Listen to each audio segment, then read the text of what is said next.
I kicked my disabled brother out the house, changed the locks, and threw out the key. My brother Joseph is 25 and high-functioning, but he's always been violent. Growing up, he hit our mom whenever she told him no. Once, he broke our grandmother's nose because she wouldn't give him ice cream. Dad left early, so it was just Mom trying to survive him. Last year, Joseph got his girlfriend Kathleen pregnant.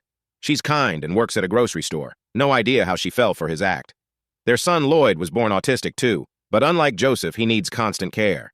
Joseph does nothing. He screams at Kathleen, spends his disability checks on sports betting, and contributes nothing.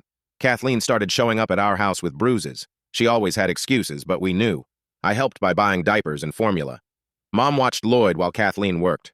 We were drowning. 3 months ago, Mom told Joseph to get a job or leave. He shoved her into the kitchen counter so hard she needed stitches.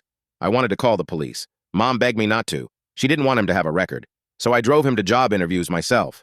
The warehouse kicked him out after 20 minutes for making comments about women's bodies. The restaurant interview ended with him throwing a menu at the owner. At a car wash, he walked out halfway through because the manager was stupid. The last interview was downtown. I waited in the car when 2 police officers went inside. 10 minutes later, they walked Joseph out. He'd cornered the hiring manager in her office. She didn't press charges, but he was banned. Joseph laughed the whole ride home. That night, Kathleen cried through the walls. Lloyd screamed because Joseph forgot his special food again. The next morning, while Joseph went to buy scratch-offs, I called a locksmith. I changed every lock. I packed his things in trash bags and left them on the lawn. When he came back, he pounded on the door. "This is illegal! I'm disabled!" I didn't answer. Mom cried in her room, but she didn't stop me. That afternoon, Kathleen came to get Lloyd's medicine and saw Joseph sitting outside with his bags. Her face changed, exhausted, angry, done. "Where are we supposed to go?" she asked him.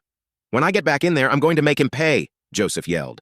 Kathleen walked to her car and came back with a crowbar. I barely saw it happen. She hit him once in the head. He collapsed, seized, and blood pooled under him.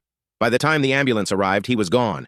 Kathleen was arrested immediately. She didn't fight. She kept saying she was sorry. At trial, her lawyer showed photos of her bruises and hospital records. 3 of Joseph's exes testified about abuse.